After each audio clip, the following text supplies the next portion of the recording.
Please tell me my recording is over. Oh, hey guys, welcome to the Retro Talks. We're gonna be playing some Super Mario 64 today. A very good game indeed.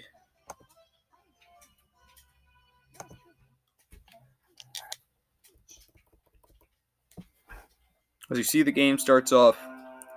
I made sure that it's in like a 4:3 ratio so it doesn't look terrible on your guys' screen. Also, a fact about that Lakitu.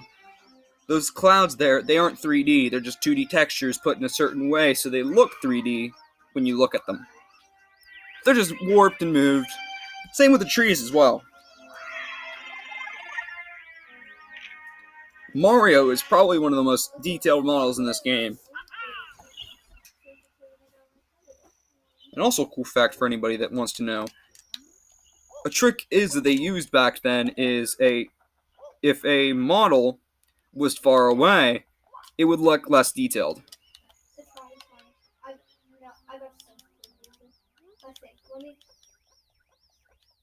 Wait. I'm just gonna make sure. Yeah, 3, 2, 1, go. The camera may be a little weird. I'm trying to fix it.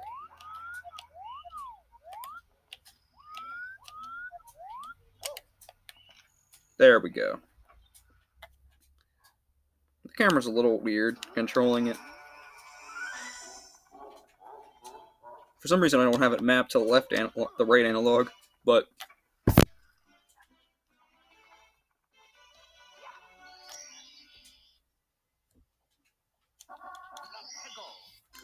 this game was a big deal when it came out as well, because back before this thing came out, 3D was thought as a different medium. The games were thought differently. If you have Wolfenstein 3D and Doom, those weren't actual 3D games. They used ray tracing effects to make them look like 3D.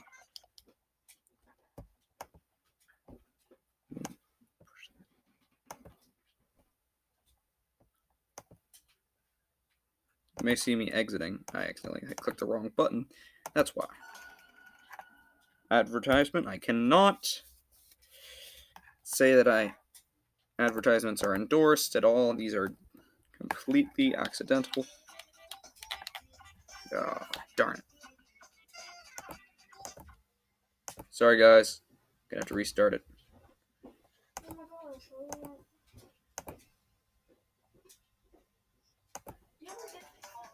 When you're doing the steroids, when it just doesn't, like when you're trying to just switch it in a different direction,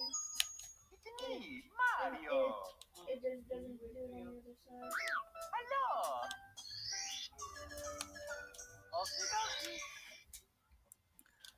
The button that I hit was square it, circle, and moves it. As you see, to make an eye, instead of using just normal polygons, they mostly used textures to make so it looked like the eyes are moving. They changed the texture, so there'd be a texture of the eye opened, the eye closed. Textures were used a lot to give characters more details, to mask how many little polygons they had. And also, if you want to know how the skies work, there are skyboxes, which developers use to make it look like there's a big overarching dome. So everything's out of the player's view.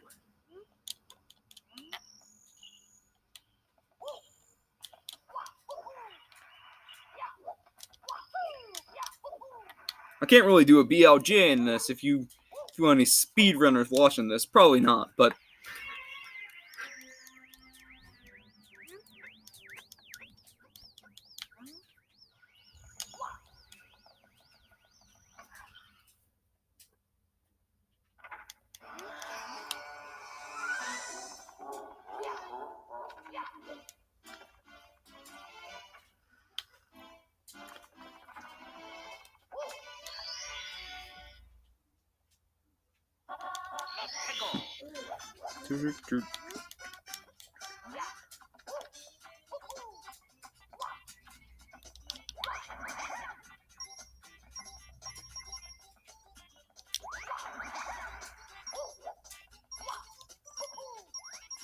go. Well, that thing just... It scares everyone when you start playing that little... Well, these guys, you can throw them. Another game you guys probably have not heard of is a little game called Bubsy 3D. That game came out two months after this one. 2 months. And that game wasn't even close to as good as this one was. The reason is because Nintendo had a lot of money to work with. Because of the original 3 and Super Mario World, they were making good money off the series. That's why they were able to make a game like this that has good physics, I'm terrible at it, but I love the game. The reason Sega's not doing as good now is because 2 reasons. When they were dropped out of the hardware business, that hit them hard. That's why I never want this to happen to Nintendo, because I think it would hit them hard as well, because like, in all honesty, Sega makes good games, but they were known as both. Like,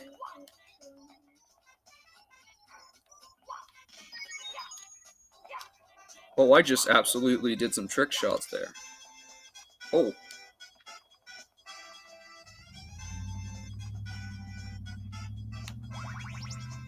Full health.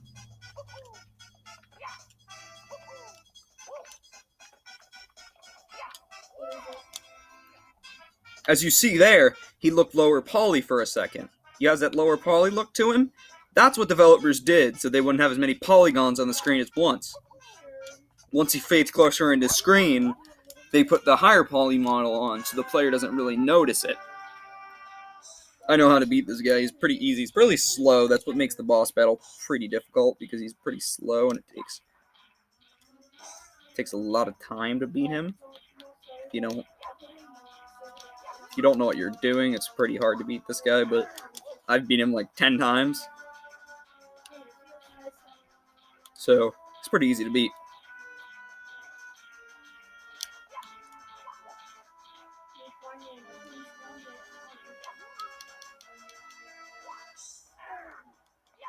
I need one more hit on him, and he will die. Not die, he'll pass out. Use the star. I don't know what to call it, because he doesn't really die, because he just fades away and disappears.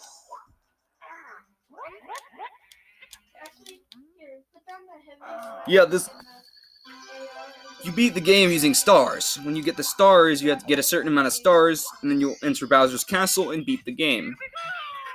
And there's a certain amount of stages. High score. It's pretty good. Okay, guys, we're going to leave it at that. And Super Mario 64, a good game at a time when games weren't that great. It's a good game. You should check it out. Mutapin 64 if you want to check it out on Android. Project 64 if you want to check it out on Apple, on PC. You just gotta check this out, guys. It's a good game. You just gotta look up the ROM online if you'd like to play.